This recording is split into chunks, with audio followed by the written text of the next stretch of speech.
are your customers? How well do you understand them? Where do they go? What do they need? And how can you reach them? Understanding what are your customer needs are and how you can serve them is the, the part I'd underline there. And that's something that I think a lot of businesses forget about and get stuck talking and either talking about themselves entirely or doing what I call random acts of marketing, where, like you said, you get tactical and you say, hey, my competitors are on Facebook or LinkedIn or whatever it might be. I'm gonna do that. But is that really serving your customers' needs and how you can best serve them? That's the question to be asking. The following podcast is brought to you by Thryv. Manage, run, and grow your business all from one dashboard using one login. Small business runs better on Thryv.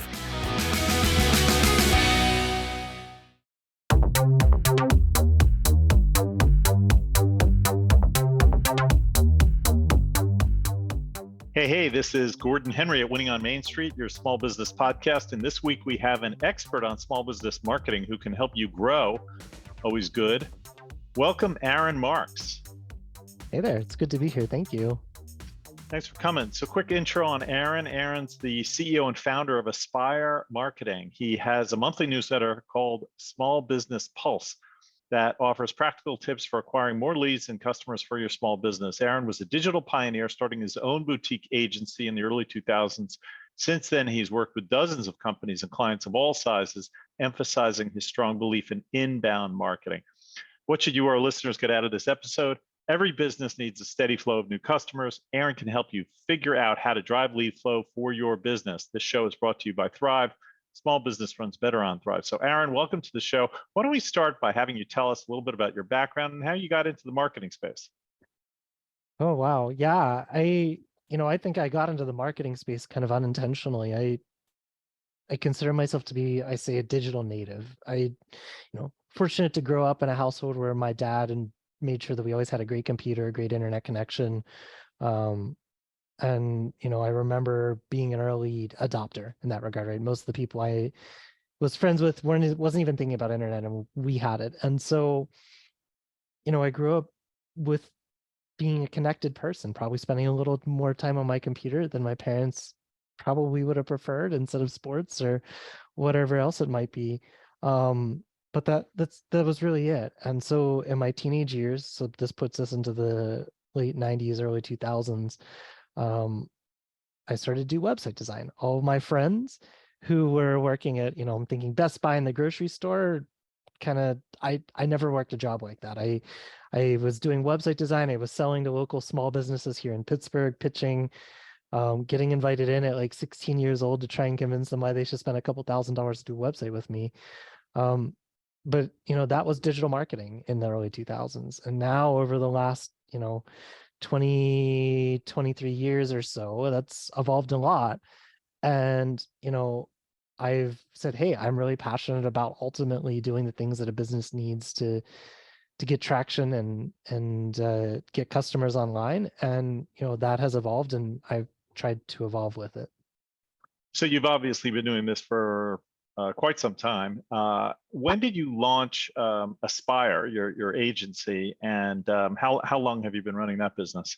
Yeah, so that spun out of the pandemic. I was like many people a pandemic casualty and kind of spent my few months just thinking about what is it that I wanted to do. And, I have a lot of passion for helping, obviously why I'm here. I have a lot of passion for helping small businesses. And the reality is where I am in my career, a typical small business is not probably poised, or many small businesses aren't poised to hire someone like me full time. And so, my thought was I could help a lot of companies doing what I do. And so it started off as consulting. And so it was that mid 2020 and has evolved into kind of bringing a team on to complement my capabilities and be able to kind of support things end to end for clients. Fantastic. So let's get into how you think you help small businesses and how clients like our customers should be thinking about marketing. So I guess big picture, before we go into the tactics, how should small businesses think about marketing strategically? Mm-hmm. What's a big picture way for them to approach, how do I bring customers to me in an efficient way? What's the best way to put myself out there? Yeah, it's a great question. And it's something that a lot of businesses struggle with. I mean, the answer to me is fundamentally pretty simple. It's who are your customers? How well do you understand them? Where do they go? What do they need? And how can you reach them? And the businesses that are best at doing that are the ones that thrive these days, right? Bottom line is people they don't want to talk to salespeople. They don't want to be sold to. They want to do research on their own.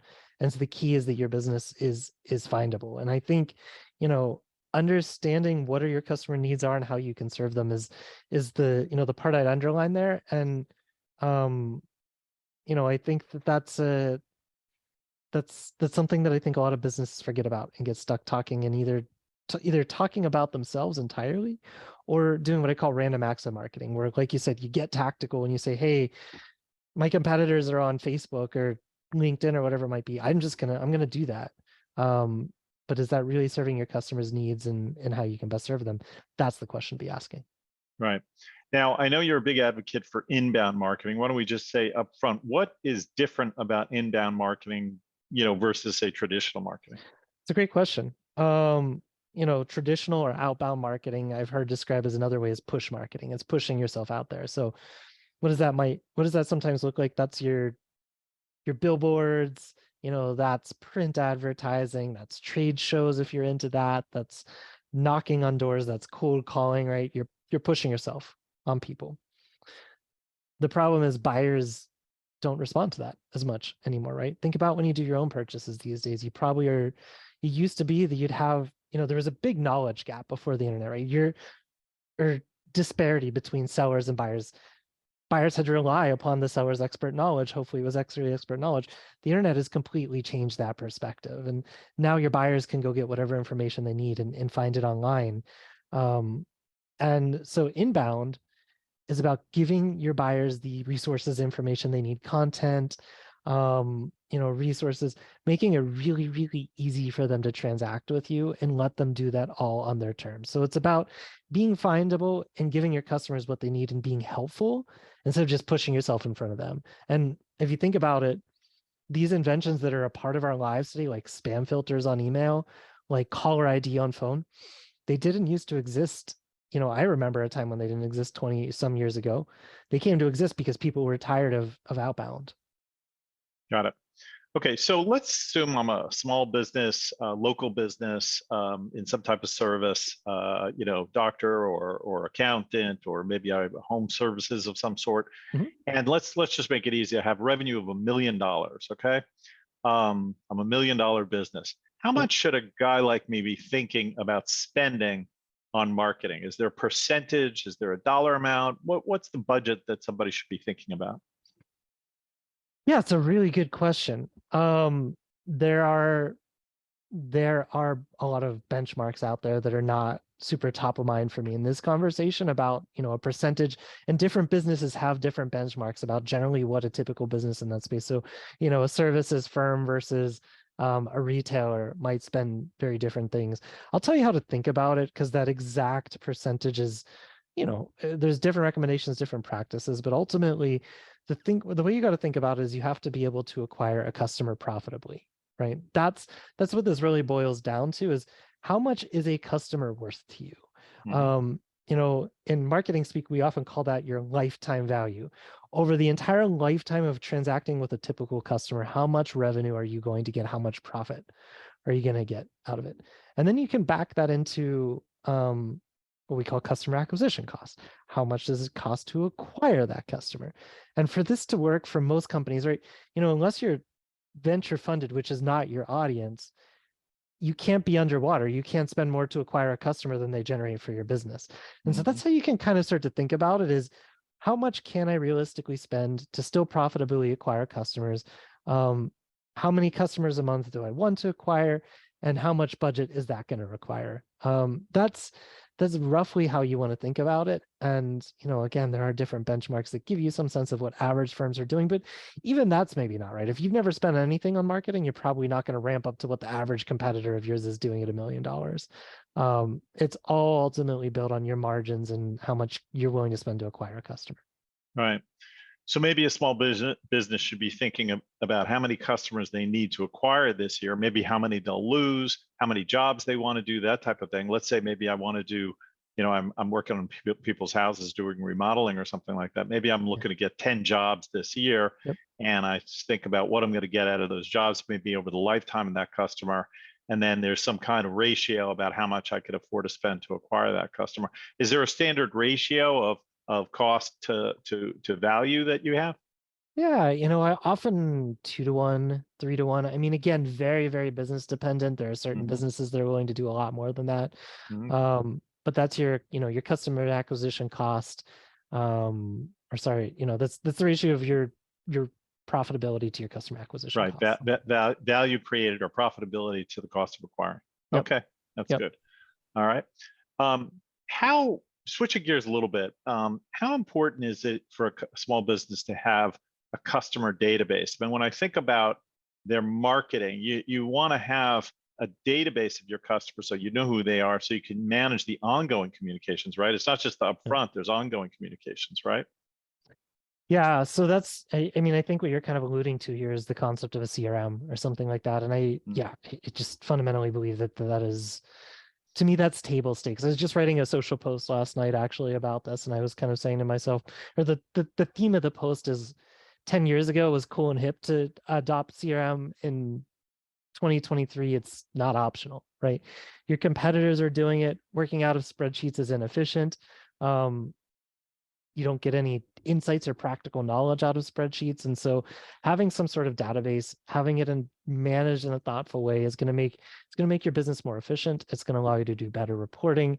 It's going to allow you to do better marketing as well, right? Because you can't just market to anybody. You've got to have a database that you're marketing to. Now, you talked about inbound marketing before, but a lot of people think about marketing in terms of things like search, Yep. social, display. Do you, in your consultation to the small business, adopt those strategies as well? The search, social, display, things like that?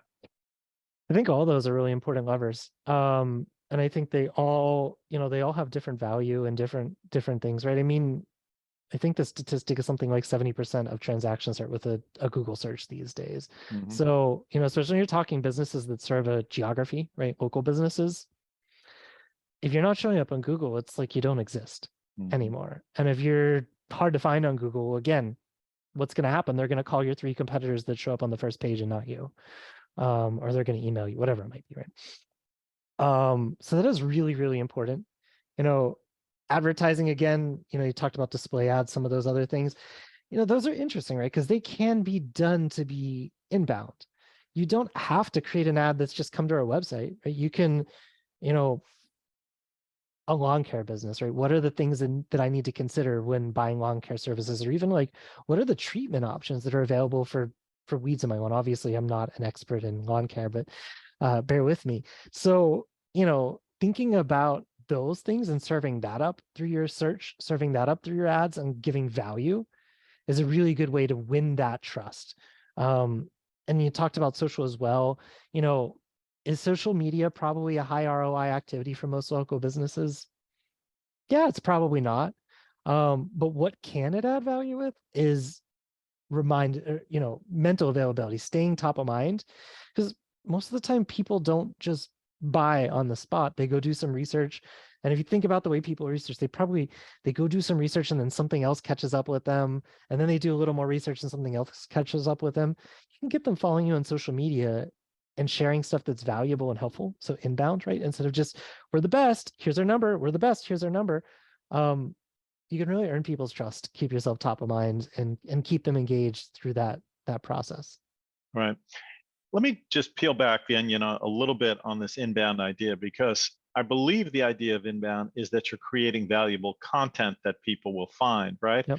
But in competitive headings, in competitive markets, if I'm a plumber in New York City, I mean, I can write a really good blog post, still hard to show up on page 1 because Yep. there's a lot of plumbers in New York City.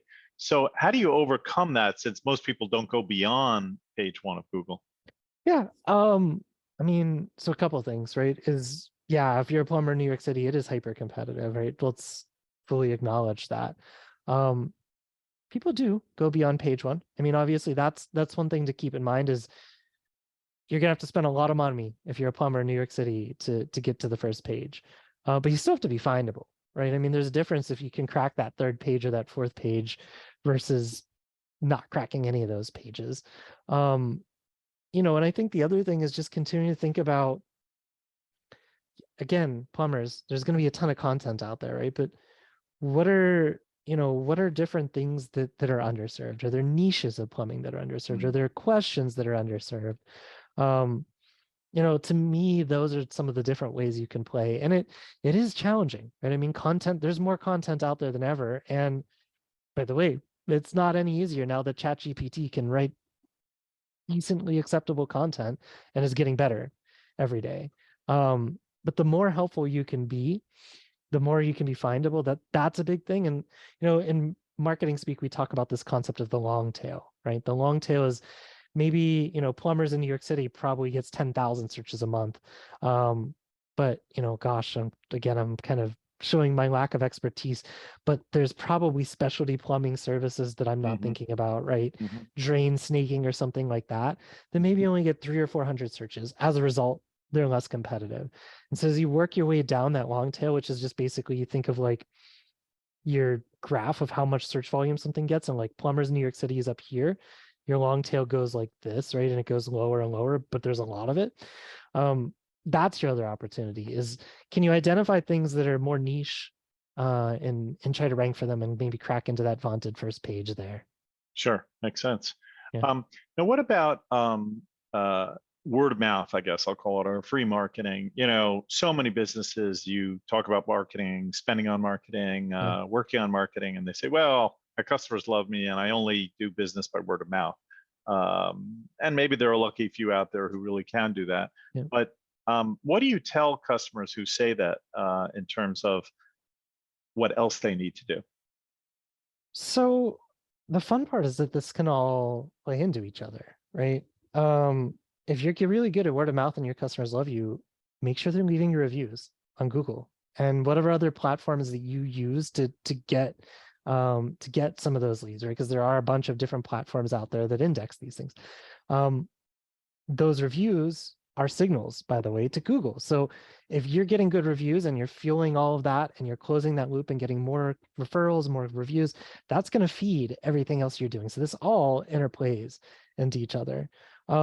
But I think you're absolutely right. I think that does have a role to play. And I think another thing when I've worked with local businesses, just ask for those reviews, right? If I could leave you with a piece of advice is ask for those reviews and ask for those referrals, because a lot of times you just get them. But if you ask for it, you're going to get more. And I think that's the overarching theme, though, is all of this stuff interplays in a digital era. The impact of a bad review is really significant. The impact of a good review benefits and adds value to all these other things that you're potentially doing. I guess bottom line is I don't think of these as ors. I think it's and I think, again, you've got to figure out based on your customers, what are the most important things you can do within your budget, within the customer acquisition cost, all of these things that we've talked about. Right. Now, you always hear it's cheaper to keep a customer than find a new one. How should small businesses be thinking about keeping, of course, they should do a good job when they have the customer in front of them, but what should they be doing from a marketing perspective to keep that customer coming back? Yeah, so the goal is to just, is to keep yourself top of mind without being annoying. Right? That's ultimately it. Is you don't want to annoy people because guess what? 2023, the law requires that people can be able to opt out of emails. If you're doing texting campaigns, the law requires even more strictly that you be able to opt people out of those. Social media. People can unfollow you. So this is one of the challenges of a lot of businesses that are just think, hey, I'm just going to go be active on social. I'm going to post like pictures of us and talking about our promotions and all. People have no reason to follow that, right? There's no reason to engage with that type of stuff. You need to do those types of things and they're valuable to do, but you need to balance what is the right frequency? How do you add value?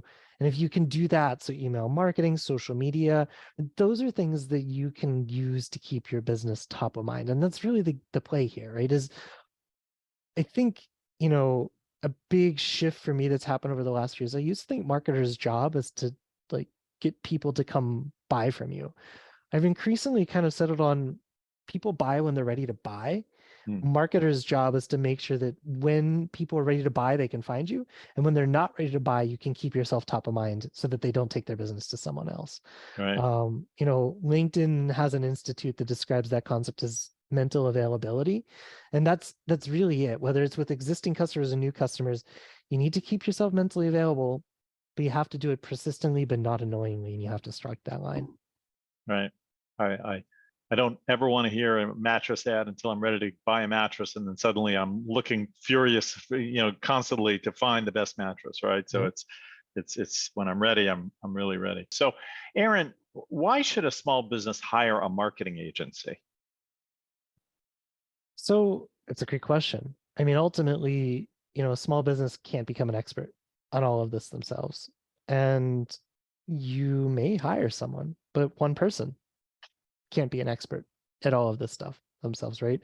SEO is a really specialized discipline. So we're talking about search engines and rankings. SEO stands for search engine optimization, right? Your ability to land on that first or whatever page on Google. That's something that is super specialized and it changes every single day. Google literally updates its algorithm weekly, monthly, things like that. And so you're constantly battling that plus competitive pressure. Ads, Google makes it really easy to get started with Google Ads, but to really be successful and maximize the platform, it's an incredibly complex platform. Content. Do you have the time to write content? Do you know how to write content that ranks for SEO? These are all specialized skills, right? And that's the advantage that an agency brings is you're going to get a team of people who are special experts who've spent a large chunk of their career honing in on certain skills. And, that's not easy to do, whether you're trying to do that yourself or whether you go say, hey, instead of spending money on an agency, I'm going to hire someone. That person's going to have certain skills, certain strengths, certain weaknesses, but it's not going to cover. It can't, by the nature of just, human skill sets, cover all of those things. Right. I guess I could do my own taxes or cut my own lawn too, or even do my own plumbing, but probably wouldn't turn out that well. That's right. That's right. So at your agency, Aspire, tell us a little bit, who are your clients and what are your typical jobs look like? Yeah, we do serve a little bit, we skew pretty heavily toward the B2B sector. Worked with some B2C clients as well throughout, but definitely due to my career background, have a pretty B2B slant. I think we've got a couple different types of clients that we work with. I think we have some clients that are, like you talked about, more local businesses, mostly serve a certain geography, especially professional services, real focus of ours. And then we have some of those clients as well that have more of a national focus that's often verticalized, as in they sell to a certain vertical or set of customers, but they don't really care whether you live in where I live in Pittsburgh or if you live in New York City or something else. We do a 3-step approach that I take a lot of pride in and I've refined over the years. Typically, when you meet with an agency, their priority is to sell a retainer, an ongoing monthly engagement, because ultimately that's what we want. That's what any agency wants, is that recurring monthly revenue from you in return for really great help. What we take a lot of pride in is that we have quite a few steps before we get to that, where we try to earn your trust.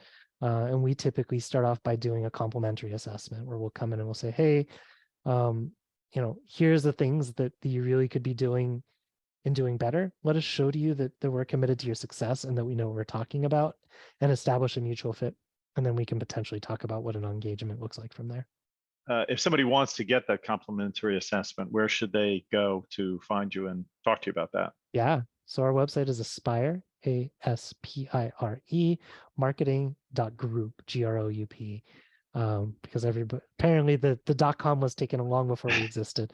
Welcome to 2020s.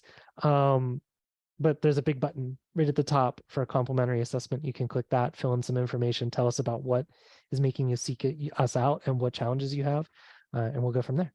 Okay, that's awesome. So just as you look ahead, first of all, what do you think are going to be the big changes in marketing over the next couple of years? You hear about ChatGPT a lot. What's next that you think will change for the small business marketer? I think automation at its core, which includes AI, that also includes things like CRM, marketing tools. I think that's the biggest theme, right? I'm still, my position kind of on how much of a threat ChatGPT is evolving every day. I'll probably look back in 2 years and be like, wow, because it is evolving every day.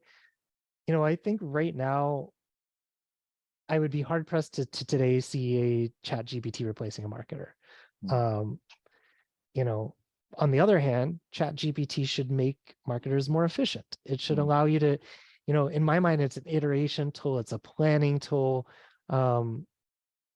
Those uses are really valuable. And I think, being able to use that and become more efficient is really the key. And I think that that's true across things like CRM and marketing automation tools, as well as, again, how can you become more efficient?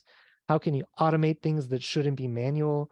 To me, those are the big trends. That's the big stuff that's coming. And that's, I think that's where businesses should be thinking is, how can we better automate processes and in pieces of the equation? I think, businesses that try to automate everything and just let AI replace humans, I don't think we're there, at least yet. And I think, a lot of people have a lot of things to be worried about for that day that comes.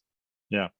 Yeah, we totally agree that many small businesses could benefit from automation and just start taking advantage of the tools that are readily available. So, whether it's sending out a regular email or sending out a regular newsletter or sending out a reminder, those kinds of things are very effective at getting people to come back. And very often, it's kind of low-hanging fruit that many small businesses just don't take advantage of yet. So really appreciate your insights and for stopping by. A pleasure. Yeah. And I'll maybe on a note, just leave you with what you talked about from an automation perspective. And you'd early asked me about just, what should businesses be thinking about with existing customers to keep them activated? Can you put people's birthdays in? And can you build automation based off of that? Here's your birthday gift, 10% off. I recently did that actually with a business we work with, and with a jeweler business we work with, actually. Or, it's been 6 months since you purchased from us. We haven't heard from you. Is there anything you need? Here's a coupon. Those are the types of things that I think can be really valuable plays when you talk about automation. I'm glad you mentioned that.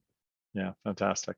Well, Aaron, thanks for coming on the show. Really appreciate it. Great to have you. And I hope some people will look you up at aspiremarketing.group. Is that right? That's it. I appreciate you having me. Thank you. All right. And I want to thank our producer, Tim Alleman, our coordinators, DeEtte Barnett and Daniel Huddleston. And if you enjoyed this podcast, please tell your colleagues, friends, and family to subscribe. And please leave us a 5-star review, which would help us in the rankings. So small business runs better on Thryv. Get a free demo at thryv.com. Until next time, make it a great week.